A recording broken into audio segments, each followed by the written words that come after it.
बूढ़े गिद्ध ने बताया कि बुढ़ापे में औलाद साथ क्यों छोड़ जाती है।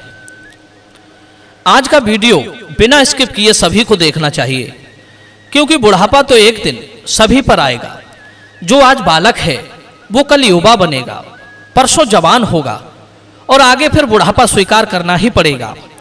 चाहे कुछ भी कर लो, इसमें किसी की नहीं सुनी जाएगी।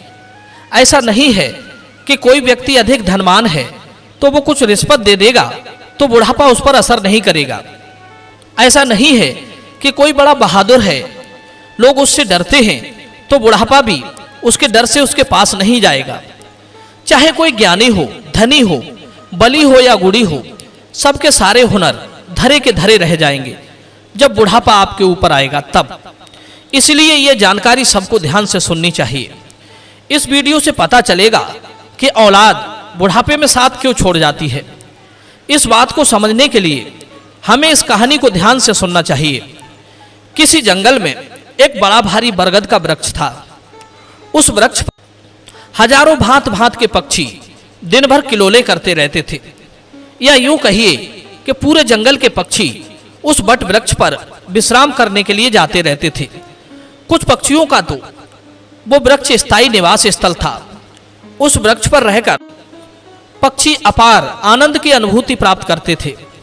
कहते हैं हम जब किसी स्थान पर या किसी व्यक्ति के साथ एक लंबे समय तक रहते हैं तो हमें उससे मोह हो जाता है। इसी तरह उस वृक्ष पर रहने वाले सभी पक्षियों को उस बट वृक्ष से मोह हो गया था। एक दिन की बात, जंगल में सूखा पड़ गया। कई वर्षों से पानी नहीं बरसा।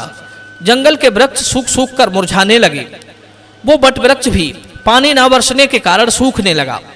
समस्त पक्षी धीरे धीरे करके उस वृक्ष को छोड़कर जाने लगे। जब वो वृक्ष पूरी तरह से सूख गया, उसके पत्ते, डालियां टूटकर नीचे गिरने लगी, तो उस वृक्ष पर रहने वाले सारे पक्षी उस वृक्ष को त्याग कर किसी दूसरे स्थान पर चले गए। केवल एक बूढ़ा गिद्ध उस वृक्ष पर अकेला बैठा रह गया। उसने देखा कि वृक्ष पर रहने वाले सारे पक्षी एक एक करके वहां से जा चुके हैं। कुछ पक्षियों ने उस बूढ़े गिद्ध से भी चलने को कहा, परंतु गिद्ध ने जाने से मना कर दिया। बूढ़े गिद्ध ने सोचा कि मेरा जन्म इसी पेड़ पर हुआ है, इसी वृक्ष पर मैं खेल कूद कर बड़ा हुआ हूँ। मेरे जीवन के सारे सुख मुझे इसी बट वृक्ष ने दिए हैं। आज जब इसके ऊपर विपत्ति है तो मैं इस विपत्ति में छोड़कर अकेला कैसे चला जाऊं। इस वृक्ष ने मुझे पाल पोस कर बड़ा किया है, दुख सुख में मेरा साथ दिया है। मैं इस वृक्ष का ऋणी हूं। मैं मरकर भी इस वृक्ष को छोड़कर नहीं जाऊंगा। वे लोग बड़े खुदगर्ज होते हैं जो अपने माँ बाप को बुढ़ापे में छोड़कर चले जाते हैं या परदेश में रहकर सुखपूर्वक जीवन यापन करते हैं। घर पर अपने वृद्ध जनों को भूल जाते हैं। ऐसी संतान के लिए धिक्कार है जो अपने माँ बाप के बुढ़ापे का सहारा नहीं बनते। सोचो, जब तुम असहाय थे तब तुम्हारे माँ बाप ने तुम्हारा साथ छोड़ा था क्या? जब तुम बीमार हुए थे तब वे तुम्हें छोड़कर कहीं गए थे क्या? जब तुमने किसी से झगड़ा किया और तुम संकट में पड़ गए थे तो क्या तुम्हारे माँ बाप ने तुम्हें अकेला छोड़ा था? जब उनके मन में किसी अच्छी चीज को खाने की इच्छा उत्पन्न हुई थी तब उन्होंने वो चीज तुम्हें छोड़कर कभी अकेले खाई थी क्या? आज वे बूढ़े हो गए तो तुम्हें उनसे घृणा होने लगी। तुम्हारे लिए उन्होंने इतना किया, तुम उनके लिए इतना भी नहीं कर सकते कि उनके बुढ़ापे की लाठी बन जाओ। दर्शक बंधुओं, बूढ़े गिद्ध ने मरते दम तक वृक्ष का साथ न छोड़ने की कसम खाई। कुछ दिन और बीते तो वो वृक्ष बिल्कुल जर्जर हो गया। उसे दीमक काटने लगी, लेकिन गिद्ध फिर भी उसे छोड़कर नहीं गया। दिन में थोड़ा इधर उधर घूमकर अपना भोजन जुटा लेता था और शाम होने पर उसी सूखे हुए वृक्ष पर आकर बैठ जाता था। इसी तरह से कई रोज बीत गए। जो पक्षी उसे छोड़कर दूसरे स्थान पर चले गए थे, उन्होंने सोचा कि गिद्ध काका अभी भी उसी सूखे वृक्ष पर बैठे रहते हैं, क्यों ना हम सब मिलकर उनके पास चलें और उन्हें समझा बुझाकर अपने पास बुला लाएं। यही सोचकर कुछ पक्षी बूढ़े गिद्ध के पास गए और उन्हें अपने साथ चलने का आग्रह किया। कहने लगे, गिद्ध काका, तुम कहाँ इस सूखे हुए वृक्ष पर बैठे रहते हो? इस वृक्ष का जीवन खत्म हो चुका है। मरे के साथ में मरना कहाँ की समझदारी है। कहते हैं वही जीव का श्रेष्ठ है जिसमें धर्म की हानि न हो। वही देश श्रेष्ठ है जहाँ कुटुंब का पालन हो सके। ये वृक्ष बिल्कुल जर्जर हो गया है। दीमक इसे रात दिन गलाए जा रही है। किसी दिन हवा के तेज झोंके के साथ ये गिर जाएगा, फिर तुम कहाँ जाओगे।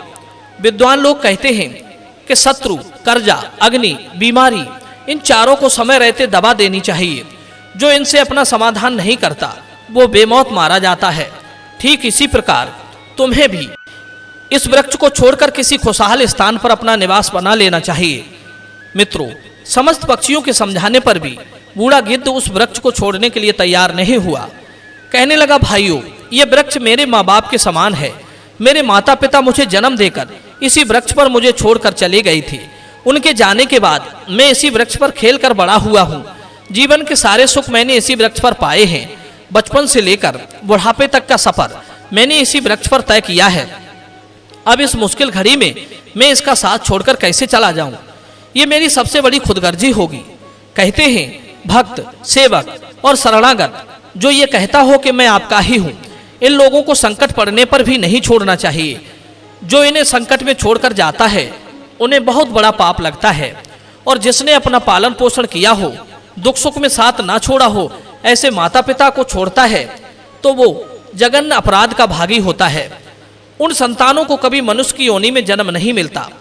गिद्ध ने कहा, मैं अपनी मृत्यु तक इसी वृक्ष पर रहूंगा, आप लोग जाइए यहाँ से। गिद्ध की बात सुनकर सारे पक्षी निराश हो जाते हैं। वे लौटकर वापस चले जाते हैं। कुछ तो कहने लगे, भैया, इस बूढ़े गिद्ध के साथ साथ इसकी बुद्धि भी सटिया गई है, इसलिए उसे हमारा समझाना अच्छा नहीं लगता। अगले दिन कुछ पक्षी उसे फिर समझाने के लिए आए, लेकिन गिद्ध ने जाने से फिर मना कर दिया। इस बार सारे पक्षी लौटकर अपने घर नहीं गए। वे सीधे इंद्र के पास पहुंचे और उन्हें सारी बात बताई कि हे भगवान, हम जिस वन में रहते हैं वहां कई वर्षों से पानी नहीं बरसा है। पूरा जंगल पानी से शून्य है। पेड़ पौधे सब सूख चुके हैं। जंगल के सभी जीव जंतु जंगल छोड़कर दूसरे स्थान पर चले गए हैं। पर दुख की बात यह है कि जिस बरगद पर हम लोग रहते थे उसी बरगद पर एक बूढ़ा गिद्ध भी रहता था। एक बूढ़ा गिद्ध भी रहता है। उसी बरगद पर एक बूढ़ा गिद्ध भी रहता है। हम लोग तो चले आए, पर वो गिद्ध उस बरगद को छोड़कर कहीं नहीं जाना चाहता। वृक्ष सूख कर जर्जर हो चुका है, वो कभी भी गिर सकता है। हम लोग उन्हें समझाने गए थे, पर वो फिर भी उस वृक्ष को छोड़ने के लिए तैयार नहीं हुए। वो कह रहे थे कि मरते दम तक मैं इस वृक्ष का साथ नहीं छोड़ूंगा। इसीलिए हे भगवान, आप स्वयं चलकर उन्हें समझा दीजिए, शायद वो आपका कहना मान जाए। दर्शक बंधुओं, पक्षियों के निवेदन को इंद्र ने स्वीकार कर लिया और इंद्रदेव उन पक्षियों के साथ उस वन में जाकर उस बूढ़े गिद्ध को समझाने लगते हैं। हे गिद्धराज, मैं देवराज इंद्र तुम्हें समझाने आया हूँ। ये वृक्ष बहुत ही जर्जर स्थिति में पहुंच गया है। इसकी डालियां सूखकर गल चुकी हैं। इस पर छाया के लिए एक भी सूखा पत्ता नहीं बचा है और आप भी बहुत बूढ़े हो चुके हो। किसी दिन ये वृक्ष गिर गया तो आपकी मृत्यु हो सकती है।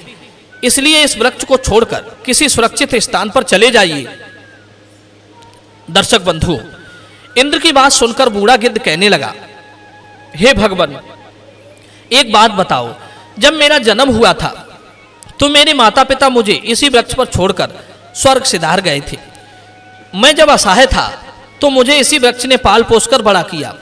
मैं इसी पर खेला कूदा हूँ, इसी पर रहकर सारे सुख उठाए हैं। इसी वृक्ष पर रहते रहते मैं बूढ़ा हो गया। मेरा पूरा जीवन इसी वृक्ष की छांव में बीता है। आज जब इस वृक्ष पर विपत्ति आ गई तो मैं इसे छोड़कर कैसे चला जाऊं? अक्सर लोग यही करते हैं कि विपत्ति आने पर गरीबी में वे अपने हितैषियों का, अपने बंधु बांधवों का साथ छोड़कर चले जाते हैं। मैं उन मतलबी लोगों की तरह नहीं हूँ।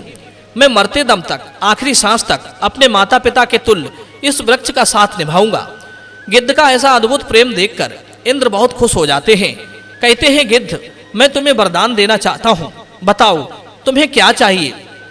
तब गिद्ध कहता है, हे भगवान, यदि देना चाहते हो तो मुझे वरदान नहीं चाहिए।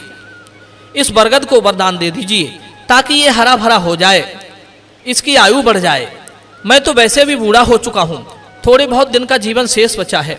मेरे बाद इस वृक्ष की छाया में हजारों पक्षी सुखी रहेंगे, सबका भला होगा तो मुझे भी खुशी होगी।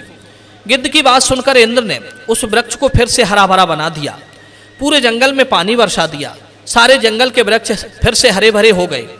चारों तरफ हरियाली छा गई। जो जीव जंतु, पशु पक्षी जंगल को छोड़कर चले गए थे वे फिर से उसी जंगल में लौट आए। सारे पक्षी उसी बरगद पर आकर कलरव करने लगे।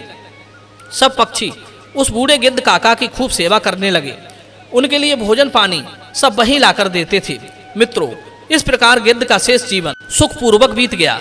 हमें भी इस कहानी से सीख लेनी चाहिए कि अपनों का बुरे वक्त में कभी साथ नहीं छोड़ना चाहिए। खास करके जिसने आपको जन्म दिया है उस माँ का और पालन पोषण करने वाले उस पिता का। वो आपके जीवन दाता हैं। आपको पाल पोस कर बड़ा करने में उन्होंने बहुत तकलीफ उठाई है। उनके बुढ़ापे में यदि आप सहारा नहीं बन पाए तो वो जीवन किसी काम का नहीं रहेगा। दर्शक बंधुओं, ये वीडियो यदि पसंद आया हो तो वीडियो को लाइक करना और चैनल को सब्सक्राइब करना। मिलते हैं अगली वीडियो में नई चर्चा के साथ। आप सभी का बहुत बहुत धन्यवाद। जय श्री कृष्ण।